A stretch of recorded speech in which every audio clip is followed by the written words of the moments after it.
In January 2021, billionaire investor Ethan Cross vanished during a police raid in London. One moment, he was surrounded by Interpol and the Serious Fraud Squad. The next, he was gone, like smoke through a keyhole. For 3 years, the world searched for him. Interpol, the FBI, journalists, even bounty hunters. Nothing. Then, in a quiet villa on the coast of Portugal, a humble nanny named Clara Mendez discovered that her employer, the soft-spoken widower who hated sunlight, wasn't who he said he was. What followed would expose a $4.6 billion fraud, ignite an international manhunt, and prove that sometimes, justice doesn't wear a badge. Sometimes, it wears a maid's uniform, and a heart brave enough to face a billionaire's lie. Before we unravel this story, take a second to subscribe, smash that like button, and tell us where you're watching from. We love connecting with our viewers all around the world. It was a cold gray morning in January 2021, and London's tall glass towers glowed with blue lights before sunrise. In the heart of the financial district, a name whispered in every boardroom, Ethan Cross, was about to fall. He was 46, sharp-jawed, always in dark suits that cost more than a small car. He had built Vortex Capital Holdings, a company that promised to make anyone rich through new AI-driven investments. Investors called him a genius. Regulators called him a risk.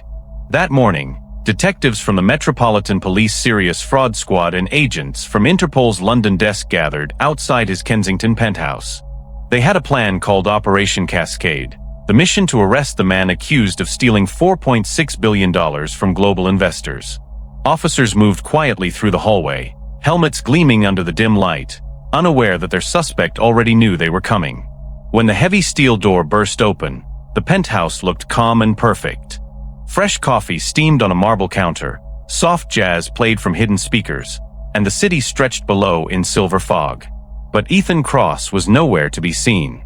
A wall-mounted screen still showed his security feed, and one camera displayed an empty corridor leading to the basement.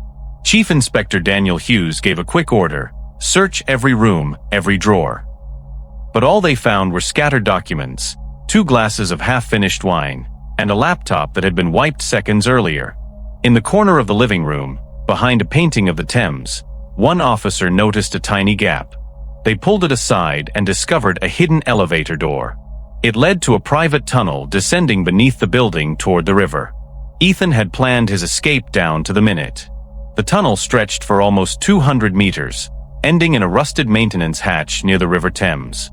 Wet footprints showed where someone had climbed out just minutes before. Outside, patrol boats from the Marine Police unit scanned the fog-covered water, but only found a floating jacket with Ethan's initials stitched inside. News broke within the hour. BBC News flashed the headline, "Ethan Cross vanishes mid-raid." Reuters called it the billionaire escape, while CNN described it as a vanish worthy of a spy thriller. Reporters crowded the street outside the Kensington complex as officers carried sealed boxes of evidence. Cameras caught every moment: the empty elevator, the river search, the silence of failure. Within hours, Ethan Cross went from one of London's most powerful financiers to a ghost the whole world wanted to find. Across the command room that evening, Inspector Hughes studied a digital map glowing on the wall. Lines connected London to Zurich, Dubai, and Reykjavik, places Ethan's money had touched. He didn't run, Hughes muttered. He relocated. Sitting beside him was Agent Sophia Leroux, the French Interpol investigator known for her calm and patience. She had chased European money launderers for a decade and knew when a criminal had inside help. "He's 2 steps ahead," she said softly. Someone warned him. They began their partnership that night, forming a joint task force that would later be called the Cross Unit. Their first discovery was inside the penthouse safe: 2 passports, one from the United Arab Emirates, another from Cyprus, both genuine, both carrying Ethan's photo but under different names. One read Rami Fidel, the other Lucas Couries. The mystery deepened with every clue they found. Technicians from the Forensic Cyber Division analyzed Ethan's servers. They found fragments of erased emails showing travel bookings, encrypted cryptocurrency transfers, and a yacht purchase under an alias. Financial traces pointed to a Maltese bank that had received $50 million only 2 days before the raid. "He planned this like an engineer," said Leroux, scanning the data on her screen. She noted how the timing of each transaction matched fake meetings Ethan had scheduled with investors. Perfect cover to move money unnoticed. Meanwhile, the Home Office froze over 70 accounts linked to Vortex Capital, yet $900 million was already missing. The disappearance was not chaos, it was choreography. Hughes slammed his pen on the table. "He walked out of the system he built," he said. "Now he's using it to hide." The following morning, Sky News aired shaky footage of a private jet taking off from a small airstrip outside Cambridge at 5 a.m., 2 hours after the raid. Its registration traced to a shell company in the Cayman Islands. Within the next 12 hours, air traffic logs showed another private jet landing in Iceland, then later another in Casablanca, and a third registered under the same pattern departing Dubai. It was as if Ethan had cloned himself across continents. Social media flooded with blurry photos, men in dark coats boarding planes, CCTV stills from airports, even doctored images claiming to show him dining in Marrakesh. Inspector Hughes refused to believe any of them. "Until I see his face, he's still in play," he told reporters gathered outside New Scotland Yard. Leroux added, "He is no longer a businessman. He is an international fugitive." By late January, Interpol's Red Notice number 318-21 listed Ethan Cross among the top 10 most wanted for economic crimes. Governments worldwide issued travel alerts. The U.S. Securities and Exchange Commission confirmed joint investigations, while Europol's Financial Crimes Unit traced hundreds of shell firms tied to Vortex Capital. Yet every trail ended in digital fog. Each company dissolved a week before the raid, each offshore account drained by automated scripts. Reporters began calling Ethan the Phantom of Finance. In public interviews, former employees described him as magnetic yet cold, the kind of man who could convince you that theft was innovation. The city that once celebrated his genius now whispered his name with fear. People who had once shaken his hand now refused to admit they knew him. Inside a secure conference room at Interpol London, Agent Leroux spread photos across a table: Ethan's yacht in Malta, his villa plans in Greece, his coded emails labeled Sunrise, Vault, and Astra. Hughes leaned back, tired but alert. "He left us riddles," he said. Leroux replied, "No. He left us proof of arrogance." They replayed surveillance footage from Kensington that morning. A delivery van had entered the basement loading bay 10 minutes before the raid. The driver never returned. Later, officers found the van abandoned near Greenwich Pier, empty except for a set of wet gloves and a broken satellite phone. Experts confirmed the call history linked to a prepaid number in Morocco. Someone had orchestrated extraction by water, not air. Hughes looked at the river on the screen. "He's out there," he whispered, watching the news about himself. While the world debated whether Ethan Cross was dead, alive, or hidden by powerful friends, investigators discovered his last recorded message to investors, a sleek video uploaded the night before the raid. In it, he smiled gently and said, "Vortex Capital is not just about money. It's about vision, and vision never dies." Those words became haunting reminders of his confidence. Analysts believed he staged everything to appear untouchable, creating the legend of a man who could disappear even from law enforcement's grasp. For the victims, however, it was no legend. Families across Britain filed bankruptcy claims, charities collapsed, retirees lost homes. To them, the disappearance of Ethan Cross was not thrilling, it was cruel. One investor said on camera, "He stole our trust, not just our savings." That single sentence captured the public's anger. 3 weeks after the failed arrest, Operation Cascade released its interim report. It confirmed that Ethan Cross had received help from at least 3 insiders, including one unnamed government contractor. The case grew so sensitive that Parliament demanded a closed-door inquiry. Inspector Hughes testified that the leak happened within 30 minutes of the raid order, suggesting someone at the top had warned the billionaire. Agent Leroux described the investigation as a chess game played against a man who already saw the last move. Despite political pressure, she refused to close the file. She requested authorization for cross-border pursuit and began coordinating with Portugal's judicial police, Malta's Financial Intelligence Analysis Unit, and the FBI Cyber Division. Yet none found the man himself, only echoes of his money flowing through networks of code. By March 2021, Londoners began to forget. New scandals filled the headlines, and financial markets recovered. Ethan Cross became a myth told in pubs and classrooms, the billionaire who walked through walls. But for those inside the Cross unit, the case burned quietly. Leroux moved between London and Lyon, reviewing every bank transfer for a human fingerprint. Hughes kept the case board alive in a back room of Scotland Yard, filled with red string and fading photos. Every month he mailed letters to victims, promising updates that never came.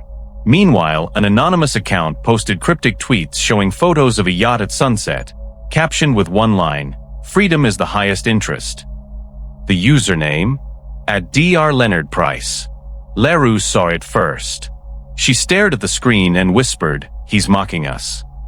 Weeks turned into months, and despite constant searches across Europe and North Africa, no confirmed sighting appeared. The trail cooled, morale sank, and funding dried up. Then, on the anniversary of his escape, BBC Radio aired a chilling update. The Bank of England had traced part of the missing $900 million into new startups registered under anonymous directors in Lisbon and Porto. Leroux felt a flicker of recognition. The pattern of the transfers matched Ethan's old style. "He's alive," she told Hughes over a secure call. "He's rebuilding." But they lacked proof and jurisdiction to chase shadows in another country. Still, both investigators wrote one final note on the caseboard in red marker. He didn't vanish. He evolved. And so, by mid-2021, the world moved on believing Ethan Cross had drowned, fled, or perhaps been killed. But deep inside the Interpol archive, a file remained open, marked active pending confirmation of death. It would stay that way for 3 long years, until a simple nanny's voice broke the silence. Ethan Cross was born in Manchester in 1975, the quiet middle child of a schoolteacher and a factory engineer. He grew up clever but restless, often taking apart radios and computers just to see how they worked. Teachers said he was brilliant yet impatient, always wanting faster answers.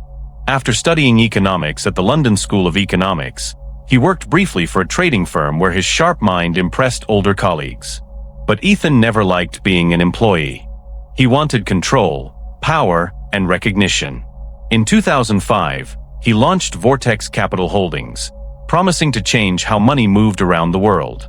His bold claim was that his firm used AI-driven trading, able to predict market shifts before they happened.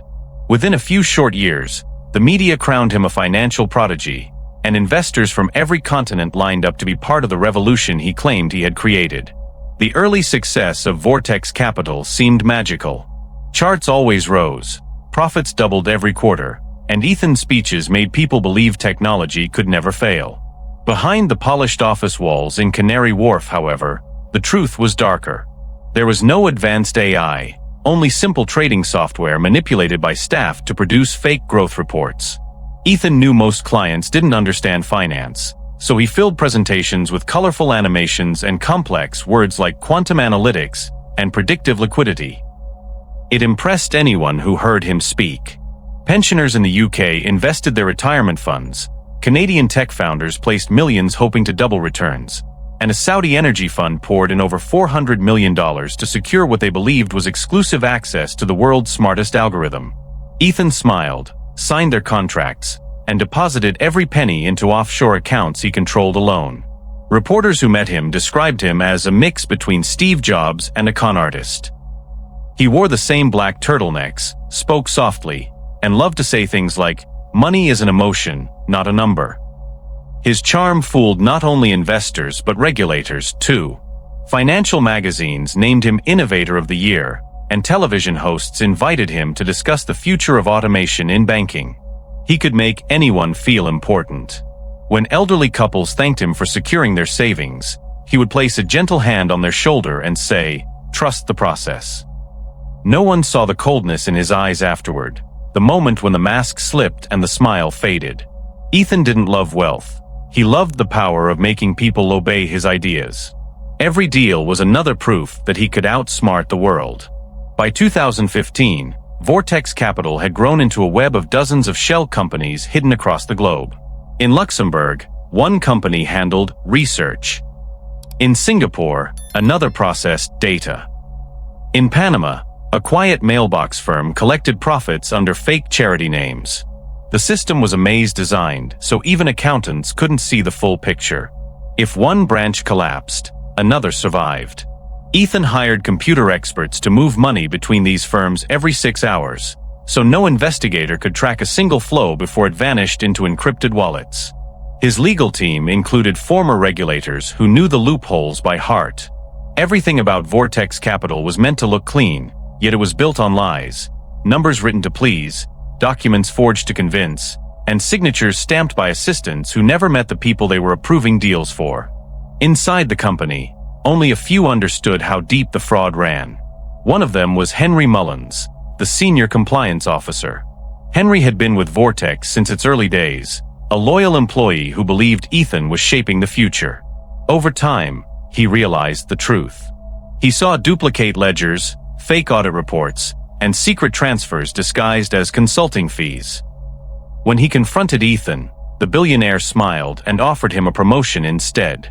"You're not a rule breaker, Henry," he said smoothly. "You're a visionary who understands the gray area." Henry stayed silent, his conscience torn between duty and survival. Years later, his silence became the key that saved Ethan's freedom. For unknown reasons, perhaps fear, perhaps greed, Henry Mullins leaked the raid plan that should have ended it all. He told Ethan hours before Operation Cascade began, giving the billionaire the chance to vanish before the police even reached his door. The leak was discovered later through internal emails found on Henry's encrypted laptop. Investigators read messages between him and an anonymous address traced to an offshore domain in Monaco. The content was chillingly simple, he knows. Delay them. In exchange, Henry received $2 million transferred to a Swiss account. When confronted by Inspector Hughes, he broke down and admitted sending the warning. "He promised me it was just for legal safety," Henry whispered during interrogation. But by then, Ethan was long gone. The betrayal crippled the task force and embarrassed the serious fraud squad. Henry was arrested and later sentenced, yet his actions had already rewritten history.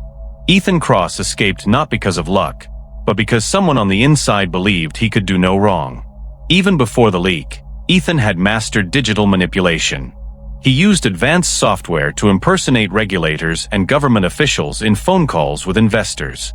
His IT team built realistic voice clones, allowing him to record fake audits where inspectors praised Vortex's systems. On one call, a supposed Financial Conduct Authority officer said, "Vortex is setting new standards for transparency." The voice was entirely generated by Ethan's algorithm. These recordings were sent to clients as proof of approval. Later, investigators found voice files stored on secret drives labeled confidence package. He also sent personalized video messages made with deepfake technology, altering his face to appear older or younger depending on who he was talking to. To older investors, he looked wise. To tech entrepreneurs, futuristic. It was a scam layered in science, built to make skepticism feel unnecessary. To keep control, Ethan ensured no one ever saw the real balance sheets. Instead, he installed dashboards that displayed whatever numbers he wanted them to see. Employees thought profits were steady because their screens showed constant growth lines. The deception became so sophisticated that even major banks recommended Vortex Capital to clients. When new laws required transparency reports, Ethan invented fake subsidiaries to act as auditors. These companies signed papers verifying non-existent assets. By the time the authorities realized how impossible his profits were, billions had already moved offshore.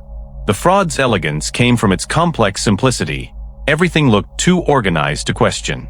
Journalists later said, Vortex didn't just hide crime, it redefined what truth looked like on paper. Meanwhile, Ethan's private life remained hidden.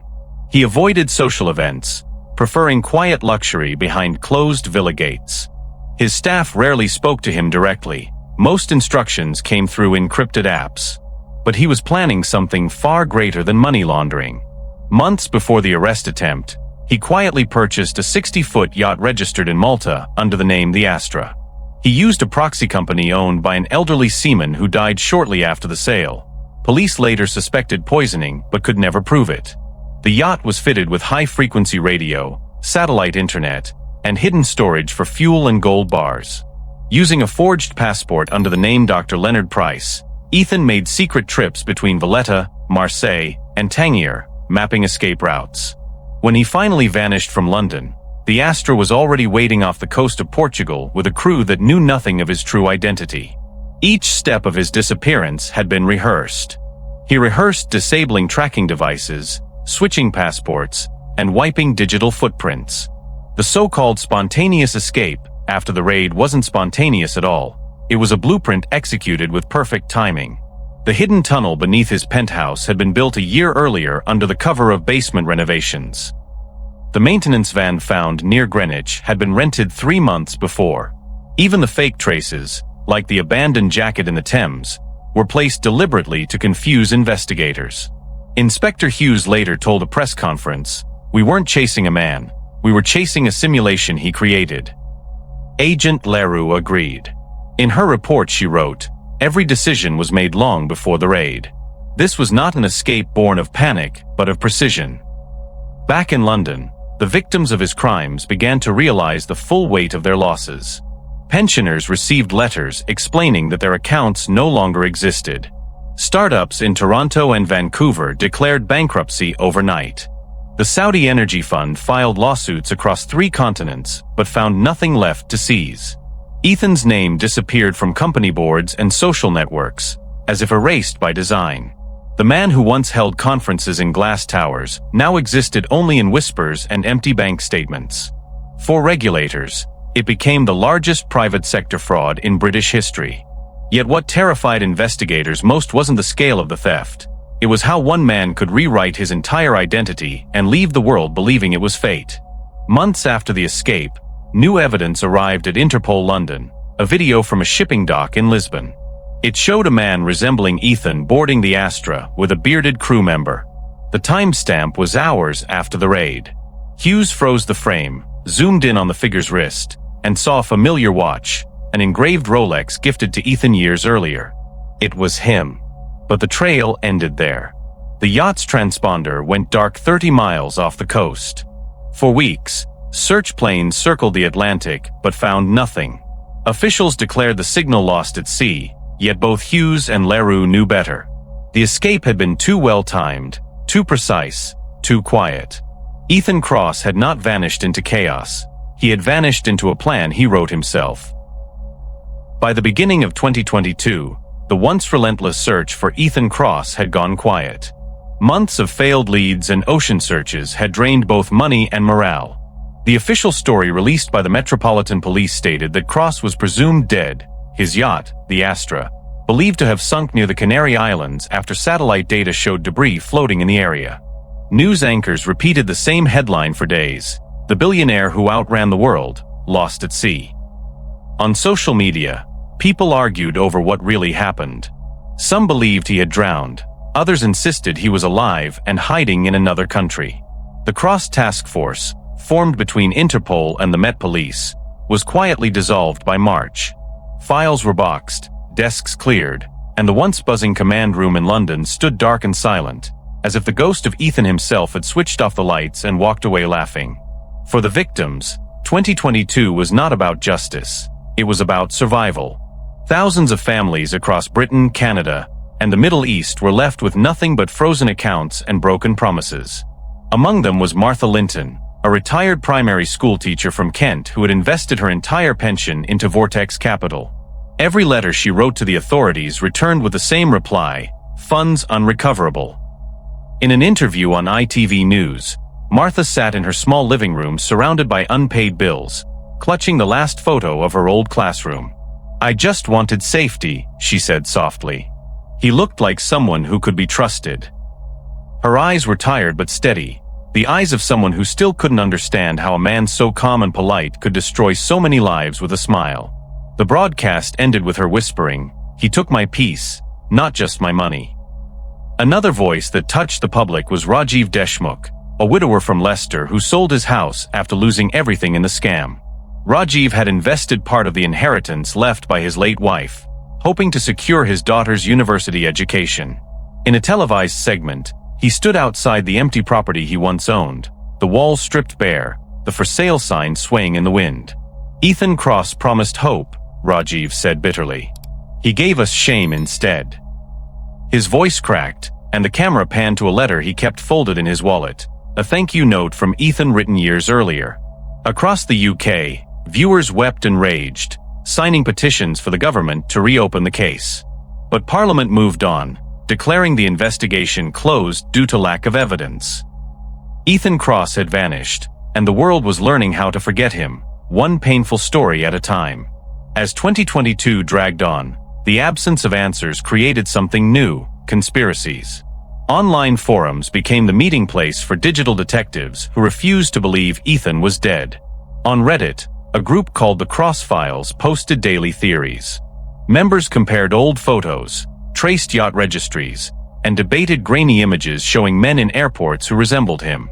A TikTok account called posted short videos claiming Ethan had undergone facial surgery in Eastern Europe, using slowed-down voice recordings to prove it. Millions of people watched, liking and sharing with captions such as "He's alive, look at the scar."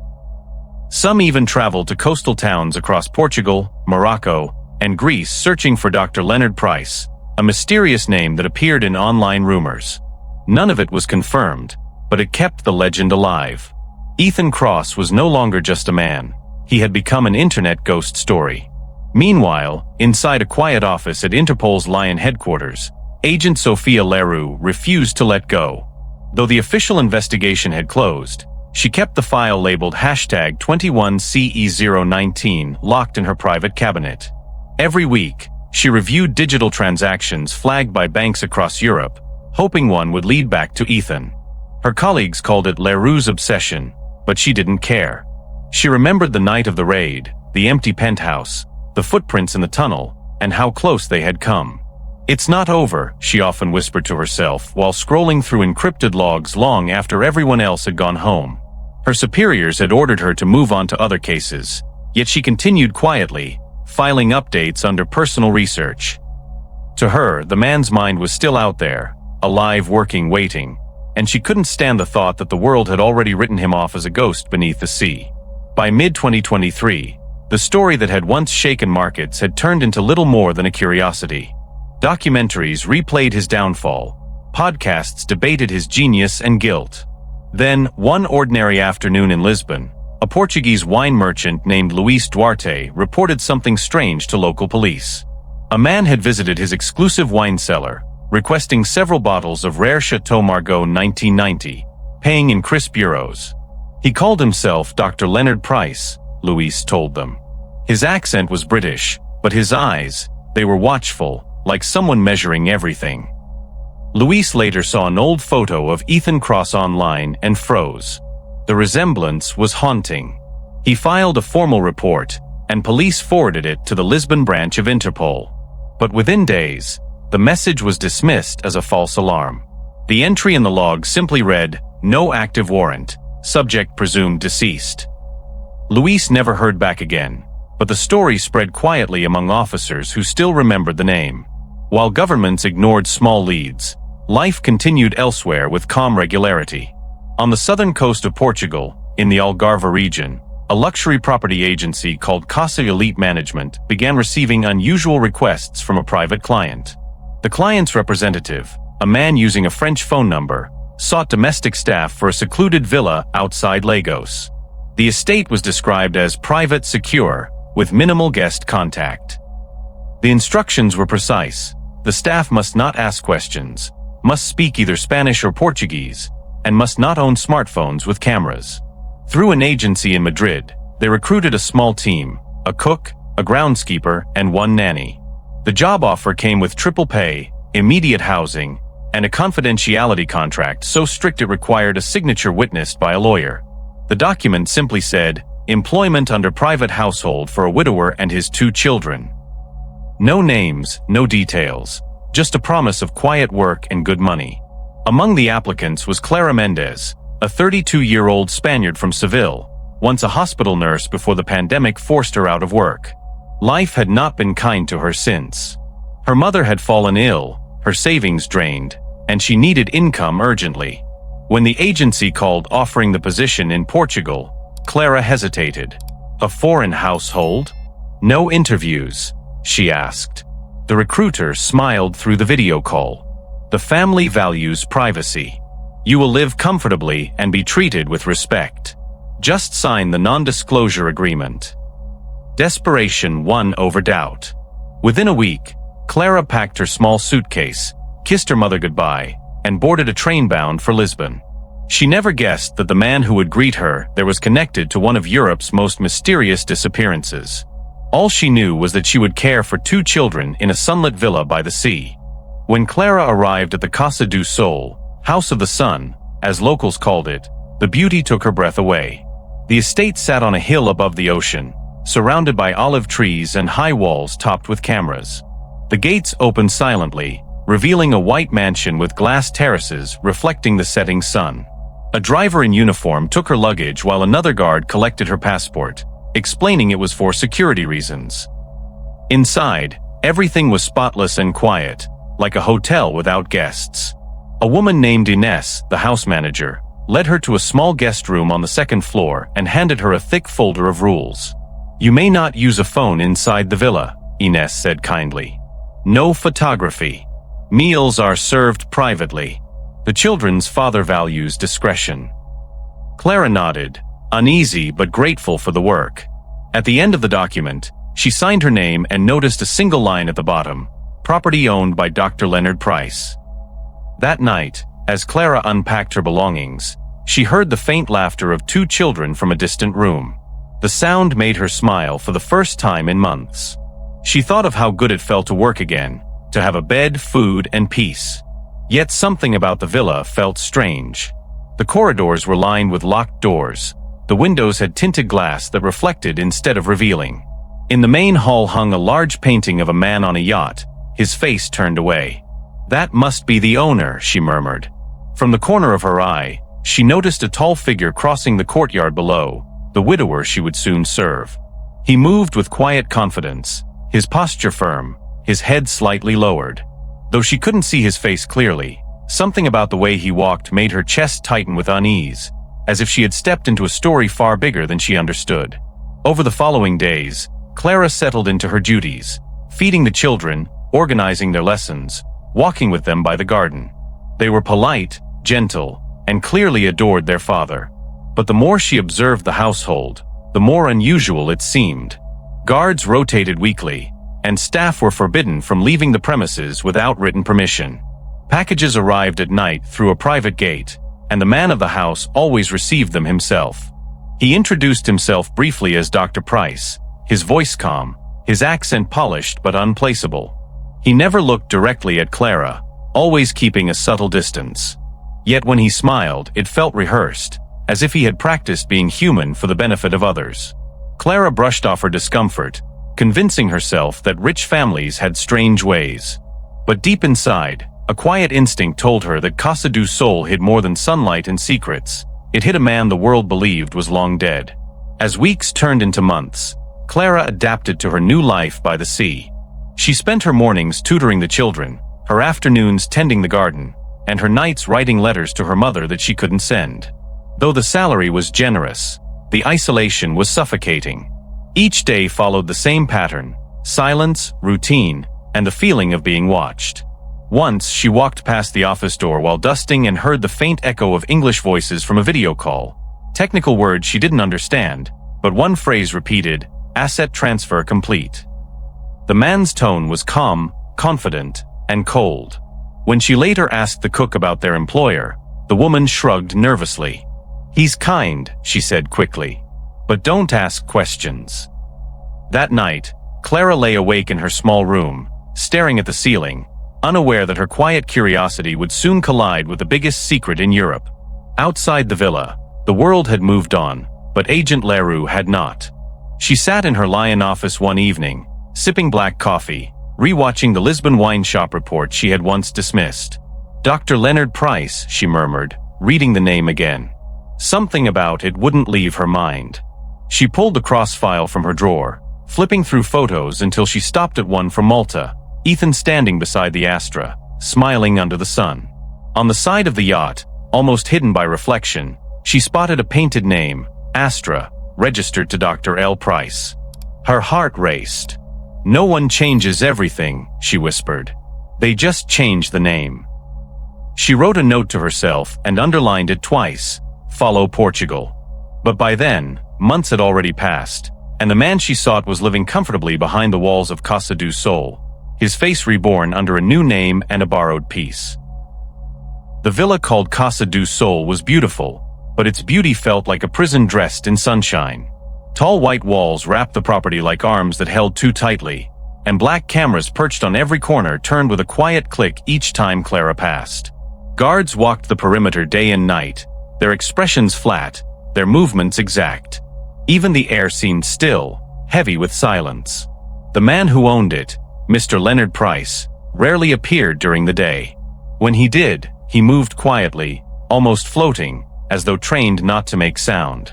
His voice was calm, deep, and careful. "Welcome to my home," he had said the first time they met, his blue-gray eyes cold but polite.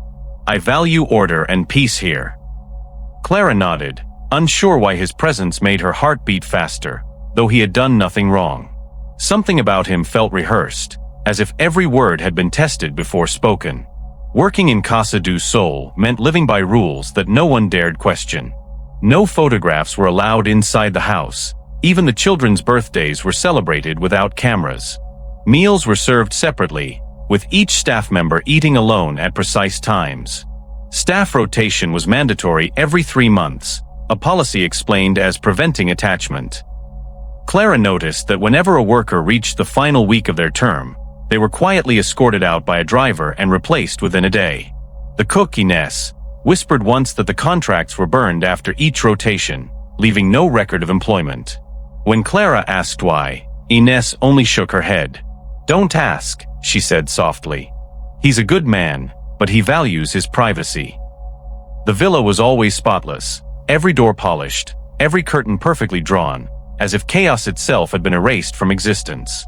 But order that perfect always hides fear somewhere beneath it. As days passed, Clara began noticing little habits about Mr. Price that did not match the life of an ordinary widower. He avoided sunlight so completely that she once saw him flinch when bright morning light hit his face through a half-open window. His skin was pale, his hair unnaturally dark, and every Friday, a private stylist arrived to dye it in the same shade of jet black. His clothes were expensive but plain, no labels, no logos. He carried no wallet and never signed anything by hand. His office door was always locked, even when he was inside, and whenever Clara passed by, she could hear the faint hum of electronics, the soft ping of phones, the buzz of computers, the low murmur of foreign voices on speaker. Late at night, she sometimes saw blue light slipping out from under the office door like trapped electricity, flickering against the hallway wall before fading back into silence. The children spoke fondly of their father, but even they seemed uncertain about who he really was. The boy, 6 years old, once told Clara, "Daddy says we can't use our last name outside."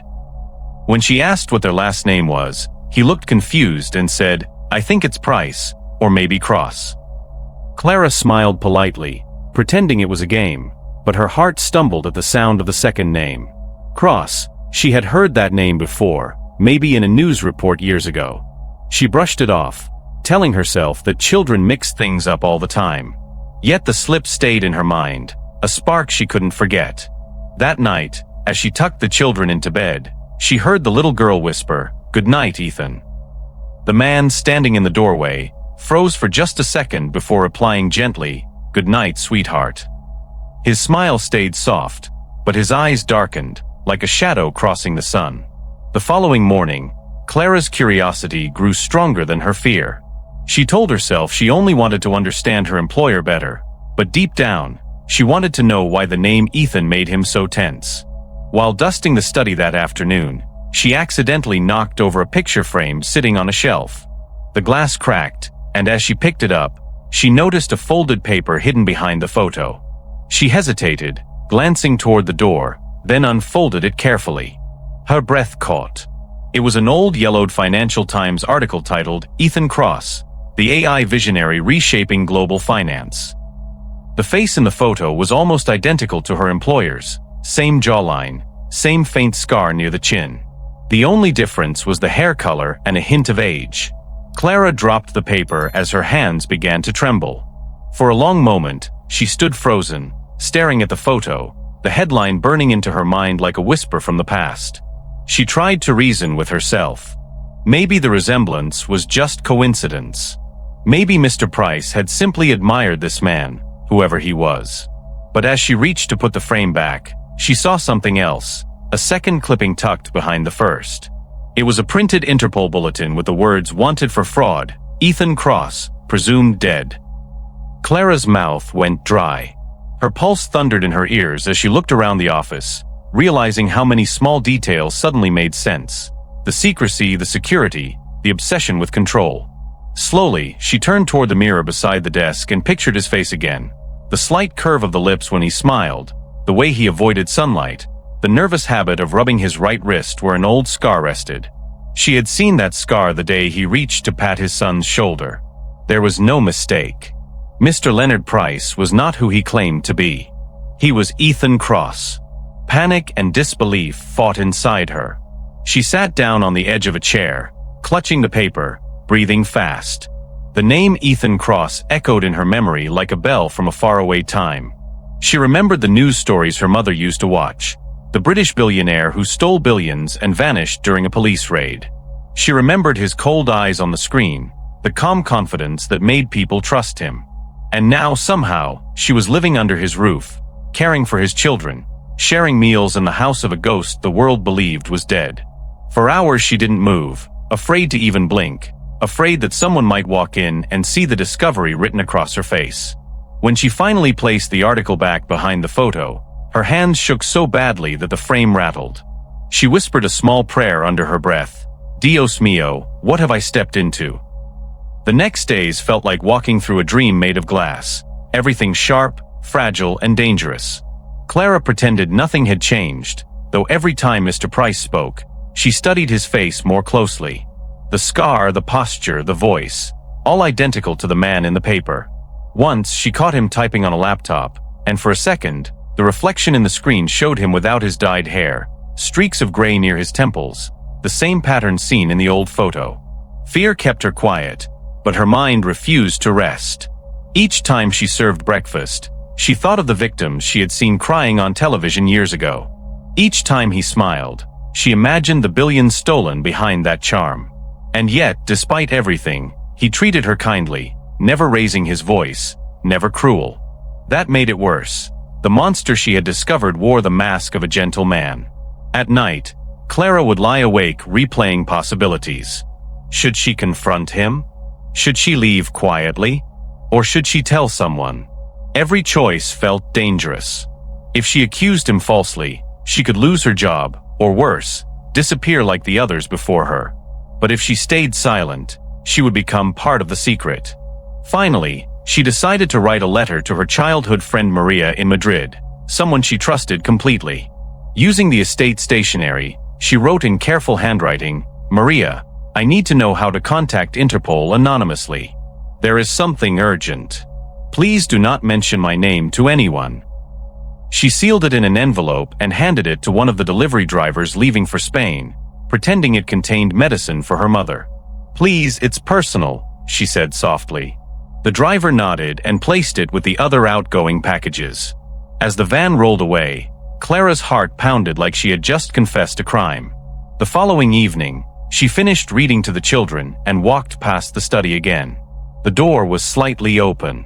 Inside, she heard Mr. Price's voice, low, calm, but sharp with authority. He was speaking in English, his tone colder than she had ever heard. "No, we can't risk that.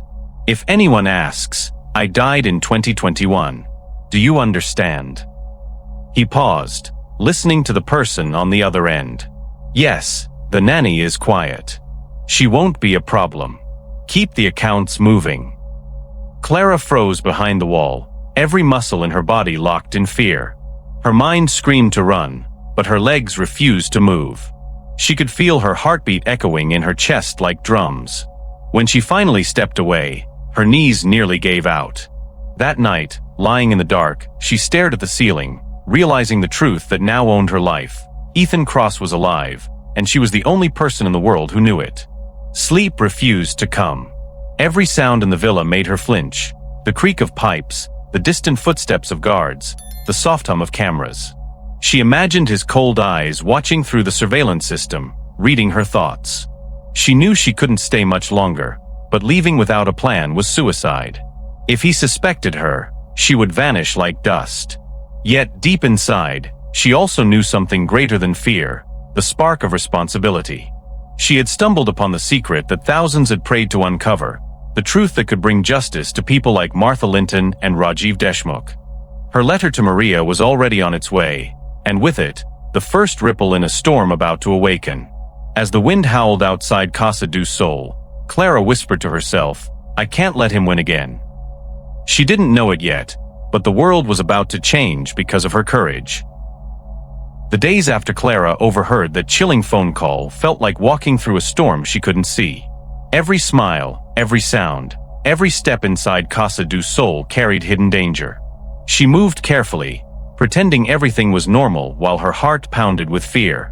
Her only hope was the letter she had sent to her friend in Madrid, praying it reached safely. Then one quiet afternoon, the estate driver returned from Spain with a small envelope marked with her name. Inside was a single piece of paper written in hurried handwriting, "Use your cousin Carlos. He works for a travel agency connected with Interpol. Send message in code through booking request." Clara read it twice, her hands trembling. Her cousin Carlos Mendez, who worked in Madrid, could be her lifeline. She knew one wrong move could end her life, but silence was no longer an option. The world needed to know Ethan Cross was alive. That evening, Clara used the villa's limited computer access allowed for staff scheduling. Pretending to book a family vacation, she typed a fake request through Carlos's agency website. Reservation for Leonard Price, 2 children, destination, Albufeira to Casablanca, urgent approval within 72 hours. Client requests privacy due to health condition. The message looked innocent, but the phrase urgent approval within 72 hours was the code her cousin would recognize. It meant danger and urgency. She added one more line, "Please confirm with Lion office." It was her way of alerting Interpol's Lion headquarters, where Agent Sophia Leroux still worked. Clara clicked send and deleted the record. For the first time in weeks, she felt a small spark of hope. Somewhere far away, someone would soon read that message and understand that the ghost of Ethan Cross had come back to life in Portugal. In Lyon, Agent Leroux was reviewing old financial logs when the coded travel request arrived. Her assistant handed her the printout with raised eyebrows. "It's odd, isn't it? Same alias, Dr. Leonard Price." Leroux's eyes sharpened instantly. She remembered that name, the one she had underlined months ago. "Trace the sender," she said quickly. Minutes later, the system confirmed the message had been sent from Lagos, Algarve. Leroux's pulse quickened. After 3 years of silence, she finally had something real. She sent an encrypted message to Portuguese Judicial Police, PJ, alerting them of possible contact with a fugitive tied to international fraud. Within hours, a small surveillance team assembled under her supervision. Their mission was simple but dangerous: confirm the man's identity without alerting him.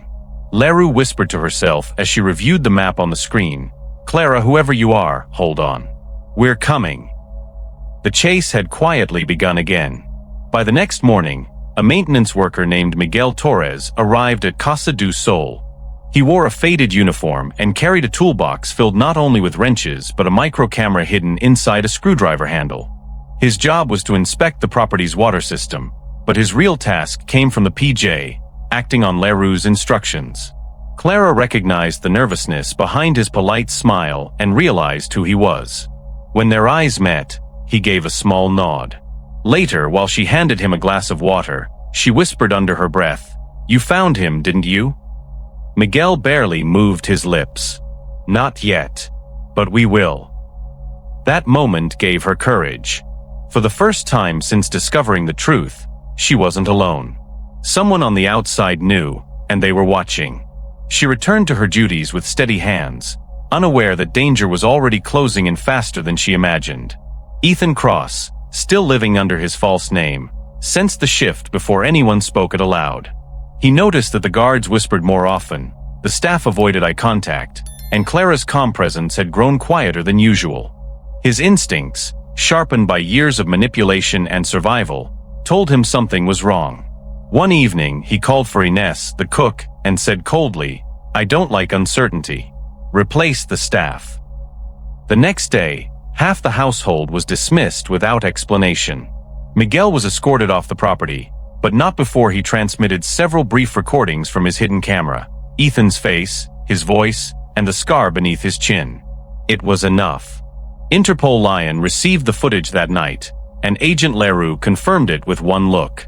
"It's him," she whispered, tears of disbelief in her eyes.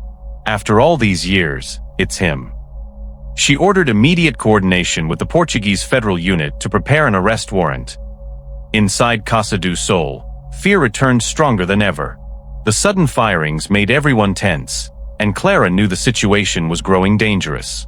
She had lost her only contact on the inside and didn't know if Miguel had succeeded. She spent the next day cleaning quietly, memorizing every exit and security routine.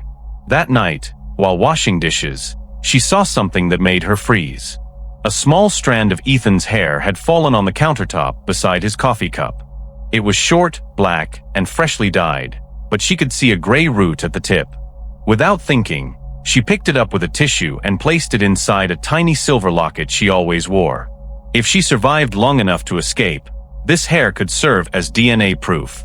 It was risky, but it was all she could carry, one invisible weapon against the man who had fooled the world. Ethan's suspicion deepened over the next days. He began walking through the halls at odd hours, checking rooms, asking quiet questions. One morning, Clara entered the kitchen to find him sitting at the table, her phone lying beside his cup of tea. "Interesting," he said softly. "I thought staff weren't allowed personal devices." Clara's heart stopped. She had hidden her old phone under the floorboard in her room, but this one, an extra used by the cook for grocery orders, was left charging on the counter. "It's not mine," Clara said quickly. "It belongs to Ines. She uses it to order food." His eyes searched her face for truth, and for a long moment, she thought he would see through the lie. Then he smiled faintly, sliding the phone back across the table. "Be careful," he said in a voice that chilled her. "Sometimes curiosity kills more than cats." She nodded, forcing a weak smile, then fled to her room before he could notice her shaking hands. That night, Clara didn't sleep. She sat on her bed staring at the locket under the dim light, hearing every echo of his footsteps upstairs. She knew time was running out. If Ethan suspected she was involved in something, she wouldn't last another day. At dawn, she received a short message slipped under her door in a folded note. The handwriting was unfamiliar, but the message was clear: hold him for 72 hours. Help is coming. SL. Her eyes widened. Sophia Leroux had received her signal. Relief mixed with fear. Could she really stall a man as dangerous as Ethan Cross for 3 whole days? She would have to pretend everything was fine, keep him calm, and make him believe she was loyal. But Ethan was too clever. Every word she spoke felt like walking through a minefield. She decided to keep her actions simple: quiet smiles, perfect obedience, no mistakes. She prayed the note was real and that help truly was on the way. Over the next 2 days, Clara lived through the longest hours of her life. She followed every instruction, kept her distance, and never mentioned the police or outsiders. Ethan seemed calmer at first, but his behavior soon changed. He stopped answering calls in front of others and began destroying papers in his office fireplace. He ordered the guards to switch patrol routes and ban deliveries from the main gate. Something in his tone made her realize he had learned something new. On the 3rd night, Clara heard him arguing loudly in his office, his voice sharp with anger. "No, it's not safe here anymore. We're leaving tonight." Her blood ran cold. She pressed her ear to the door and caught fragments of the conversation. "Yes, Morocco. Same route. Make it ready by midnight." He ended the call and began packing files into a black leather case. The 3 days weren't over yet, but Ethan wasn't going to wait. He was moving again. Clara stepped back from the door, her mind racing. The Interpol team wasn't here yet. If Ethan left Portugal, he would disappear again, and this time there would be no second chance. Her pulse quickened as she looked around for something, anything, that could delay him. Downstairs, the children were asleep, the staff silent. Outside, the guards prepared vehicles near the gate. The plan was already in motion. She remembered the note, "Hold him for 72 hours. Only a few hours remained. She needed a distraction that wouldn't reveal her involvement. Quietly, she went to the generator room and loosened the main fuel line, ensuring the power would cut halfway through the night. Then she slipped back to her room and waited. Minutes later, the lights flickered, and the villa went dark. She heard shouts, running footsteps, and the engine stop. In the confusion, Ethan's angry voice rose above the chaos. "Fix it. We're leaving tonight, no delays." From her window, Clara watched as the guards scrambled to restore the power. Her plan had bought her a few more hours, but not enough. She needed Interpol to act fast. She considered sneaking out to the main road, but stopped when she saw Ethan standing in the courtyard, his face lit by flashlight glow. He looked calm again, dangerously calm, giving orders with the same steady tone he had used during the day. Even in darkness, his presence commanded fear. He checked his watch, muttered something to the driver, and turned toward the house. Their eyes met briefly through the window. For a heartbeat, she thought he had seen through everything, the letter, the camera, the lie about the phone. But then he looked away. She ducked under the sill, her breath trembling. She whispered to herself, "Please, Sophia, hurry." Down the coast, in a rented office filled with maps and radio chatter, Agent Leroux received the update. The local police were ready, but the final authorization from Lisbon's Central Court had not arrived. She slammed her hand on the table. "We can't wait." "He's leaving tonight," she said into her headset. Her Portuguese counterpart hesitated. "If we move without the warrant, he'll be gone." Leroux interrupted. Her mind flashed to Clara, trapped inside that house with a man who had escaped justice for years. "We move at dawn, warrant or not," she ordered. The team began preparing quietly, loading vehicles, checking weapons, and reviewing the map of Casa do Sol. The storm outside was growing louder, waves crashing against the cliffs as if nature itself knew what was coming. Leroux looked out into the night and whispered, "Hold on, Clara. Just one more night." Back in the villa, midnight approached like the ticking of a countdown clock. The power returned, and the guards resumed their tasks. Ethan stood in the foyer, coat on, suitcase in hand. The driver announced the vehicles were ready. Clara hid behind the curtain near the stairs, her hands trembling as she watched him. He turned to the housekeeper. "Wake the children. We leave in 10 minutes." The words hit her like a thunderclap. This was the end of her chance. She pressed her hands together, praying silently, hoping the Interpol team was already near. But no sound came, no sirens, no lights, only the rustle of the wind outside. As Ethan stepped toward the door, he stopped suddenly, pulling out his phone. "Confirm the jet," he said. "Algarve to Morocco. Tonight." He paused, his voice dropping to a whisper. "And make sure the nanny doesn't follow." The words froze her blood. He knew. Somehow he knew. The night felt heavy with tension, as if even the air inside Casa do Sol knew something was about to happen. The storm that had built over the Algarve coast raged louder, its wind slapping against the windows like warnings. In the distance, the faint hum of vehicles echoed through the dark hills. At the command center set up in Lagos, Interpol, the Portuguese Judicial Police, PJ, and Spain's Guardia Civil worked side by side for the first time under the same banner, Operation Sol. Maps covered the walls, red markers showing every possible escape route from the villa to the coast. Agent Sophia Leroux, eyes tired but steady, stood at the center. "He's moving tonight," she said firmly. "We stop him before he reaches the border." Officers nodded, checking radios and loading gear. No one doubted the importance of this operation. They weren't just chasing a criminal, They were chasing a ghost that had mocked justice for 3 long years. Inside the villa, Clara knew she had only minutes to act. Ethan was preparing to leave with his children and luggage, the vehicles already waiting at the gate. Her heart raced, but her mind stayed sharp. She needed to delay him, just long enough for the police to arrive.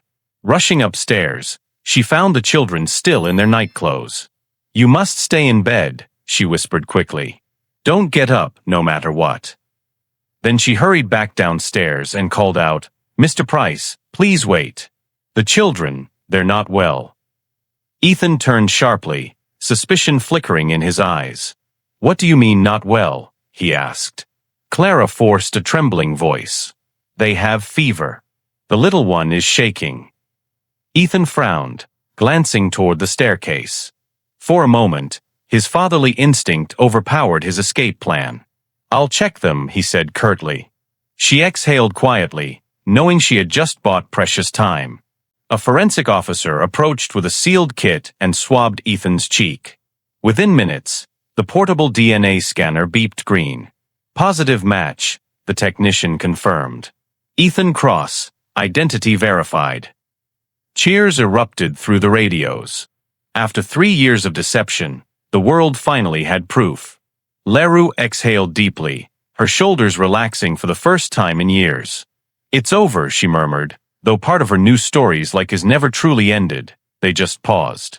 As the sun broke through the clouds, the pier filled with reporters who had followed the chase through live broadcasts.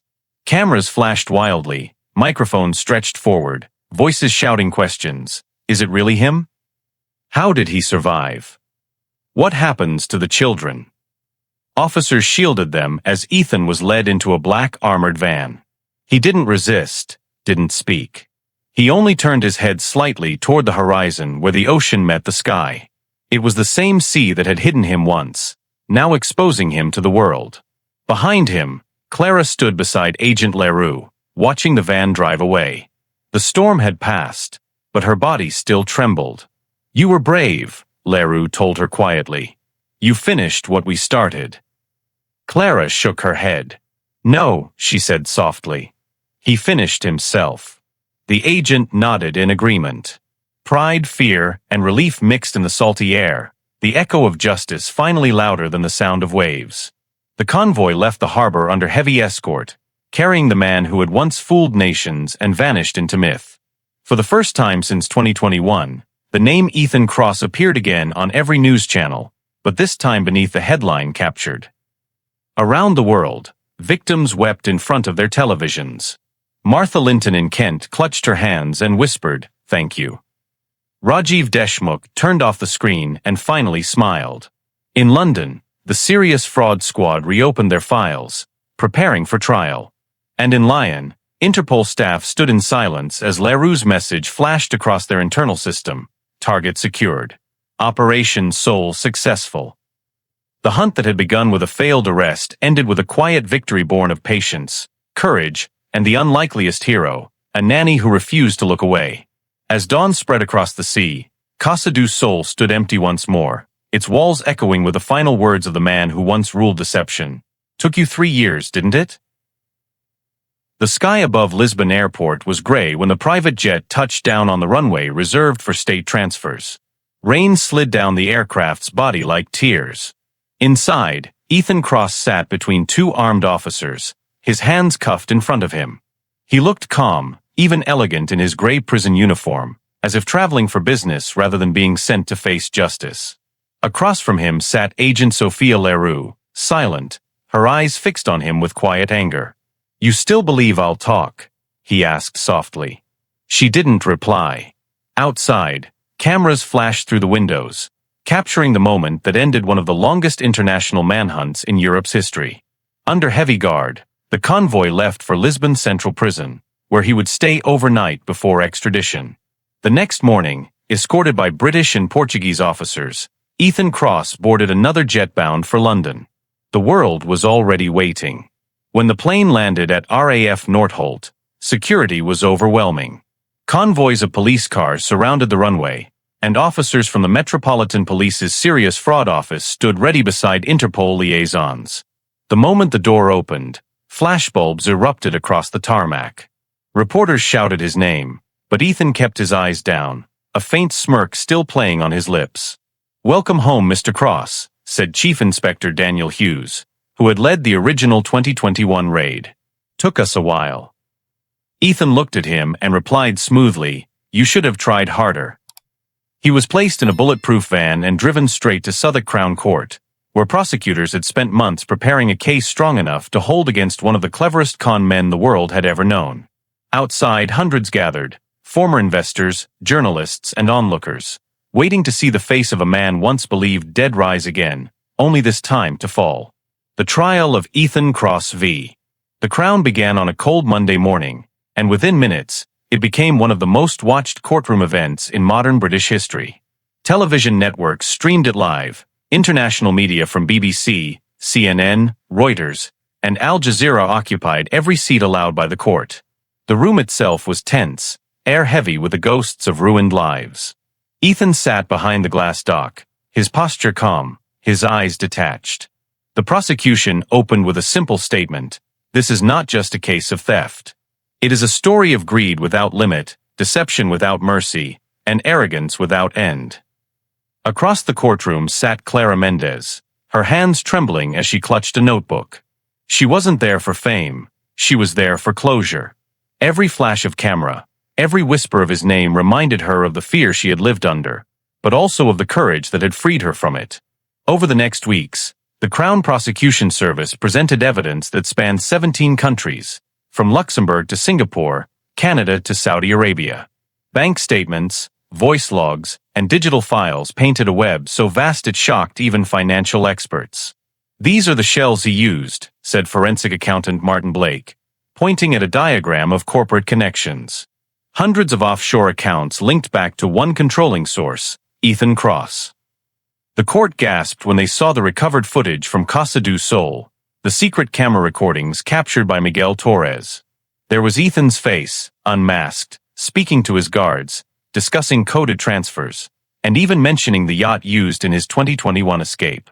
Then came the DNA report, the single strand of hair sealed in Clara's locket.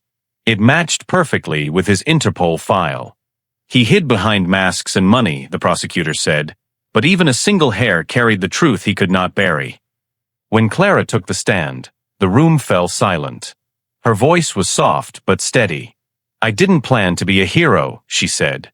"I only wanted to do what was right." She told the jury about the strange house in Portugal, the fear that filled each hallway, and the night she overheard him whisper, "If anyone asks, I died in 2021. She described his coldness, his precision, and the way he could smile while lying. As she spoke, Ethan sat motionless, his eyes on her, his expression unreadable. The prosecutor asked, "Do you see him in this courtroom today?" Clara turned and pointed. "Yes, that's him."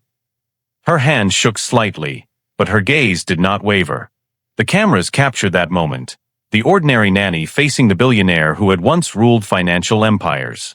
It became the image that defined the trial, courage standing before corruption and refusing to blink. Then came the victims' testimonies.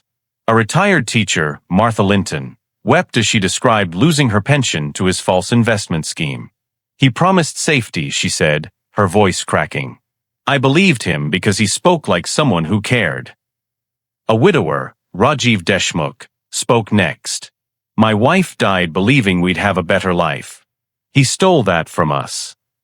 More witnesses followed, engineers from Dubai, investors from Toronto, even a Saudi representative from the Al Hayder Energy Fund, whose $200 million investment had vanished. Each story tore away another layer of the myth Ethan had built. Yet through it all, he remained silent, his face calm, his smile faint. "No questions," he told his lawyer whenever cross-examinations began. His silence became its own kind of arrogance, like a man who believed no verdict could touch him, even now. The victim's pain filled the courtroom, but so did their unity. For once, money had no power here. After 3 weeks of testimony, the defense finally presented its case, a weak attempt to argue mistaken identity and psychological stress. They claimed Ethan had suffered long-term trauma and was manipulated by others within his company. The jury didn't buy it. Too much evidence, too many lies, and too many people hurt. When Agent Leroux took the stand, the tension in the courtroom spiked again. This man manipulated governments, she testified. He used technology to forge voices, evade tracking, and launder billions. Yet, in the end, he was caught because one woman refused to stay silent. Her words drew a quiet applause before the judge banged his gavel for order. Ethan leaned back, smiling slightly. It wasn't amusement, it was disbelief, as if he couldn't accept that his empire had been undone by something as simple and human as conscience. But deep down, he knew the game was over. The closing arguments were brief but powerful. The prosecutor faced the jury and said, "He built a fortress out of lies, but every brick was soaked in someone's tears. You can't erase the harm, but you can give the world back its justice." Ethan's lawyer argued for leniency, calling him a man lost to his ambition, but no one seemed moved. When the jury retired for deliberation, the courtroom held its breath. Reporters waited outside, typing headlines in anticipation. After 6 hours, the jury returned. The foreman stood and announced the verdict in a clear, firm voice: guilty on all counts, fraud, identity theft, and obstruction of justice. Gasps filled the room. Some victims cried, others clapped quietly before being told to stop. Ethan simply straightened his coat and looked at the judge with an unreadable expression. "Do you have anything to say before sentencing?" the judge asked. Ethan smiled faintly. "Only that I never thought it would end this easily." The judge's voice carried authority and finality. "Ethan Cross, your crimes spanned nations, destroyed lives, and mocked justice. You are hereby sentenced to life imprisonment, without the possibility of parole for 30 years. The gavel struck, echoing through the courtroom like thunder. Ethan closed his eyes briefly, then looked toward Clara. "Congratulations," he said softly, almost kindly. She didn't reply. Guards led him away, his chains clinking with each step. Outside, crowds erupted in cheers as news broke worldwide. Billionaire scammer found guilty, life sentence handed down. In the hours that followed, governments from 17 countries began reclaiming frozen assets linked to his empire. Over $620 million was recovered from accounts in the Cayman Islands, Switzerland, and the Isle of Man. It didn't erase the damage, but it brought light to the places he had darkened. For the first time in years, the victims could breathe again. Weeks later, the world slowly moved on. News outlets replayed the highlights: Clara's testimony, Ethan's smirk, and the judge's final words. Documentaries were announced, articles written, and books commissioned. But for those who had lived through it, the story wasn't about fame, it was about closure. Clara Mendez, now living quietly in Madrid, received a letter from Interpol inviting her to Lyon. When she arrived, the entire operations team stood and applauded. Agent Leroux pinned a silver medal to her chest, the Interpol Medal of Courage. "You didn't just expose a criminal," Leroux said, smiling. "You reminded us why we fight." Cameras flashed, but Clara's eyes filled with tears. "I didn't do it for glory," she said softly. "I did it because silence is dangerous." Her humility moved everyone in the room. She had gone from a frightened nanny in a foreign house to the woman who brought down a billionaire. Months later, Clara used her modest award money to open a small childcare foundation in Madrid, helping working mothers and orphan children. She named it Casa de Luz, House of Light. Every wall was painted in warm colors, every window wide open, a sharp contrast to the dark villa where her story began. Reporters occasionally visited to interview her, but she always refused to talk about Ethan Cross. "That chapter is closed," she would say with a gentle smile. "My duty now is to care for those who still believe there's good in this world." Her charity grew quietly, supported by people who saw her as a symbol of courage and truth. Agent Leroux visited once with flowers. "Do you ever think of him?" she asked. Clara paused, looking out at the children playing in the courtyard. "Sometimes," she said. "Not with anger, but as a reminder of what happens when greed forgets humanity." In a quiet cell at Belmarsh prison, Ethan Cross stared at the small square of sky through the barred window. Time had lost meaning. His hands, once used to sign million-dollar contracts, now folded idle over his knees. The smirk was gone, replaced by an emptiness that words couldn't fill. Guards said he rarely spoke, except to ask for newspapers. He read every article about himself, as if searching for the version of Ethan Cross the world believed in. But even he knew that man no longer existed. Somewhere between the lies and the chase, he had become his own illusion. Outside, the world carried on without him. People rebuilt their lives, justice turned the page, and the sea that once hid him now whispered only of defeat. He had finally met something he couldn't manipulate, truth itself. The story of Ethan Cross ended not in wealth or escape, but in reflection. Reporters called him the man who sold shadows. Historians studied his empire to understand how charm could blind intelligence, how greed could destroy faith. Yet through all the analysis and headlines, one sentence remained the most powerful. It came from the closing narration of the final documentary that aired months later. The billionaire who thought money could buy freedom was finally cornered by a woman earning €1,200 a month, and a conscience that refused to stay silent. And with those words, the world understood that sometimes justice doesn't wear a badge or carry a gun. Sometimes it comes quietly, through a heart that chooses truth over fear.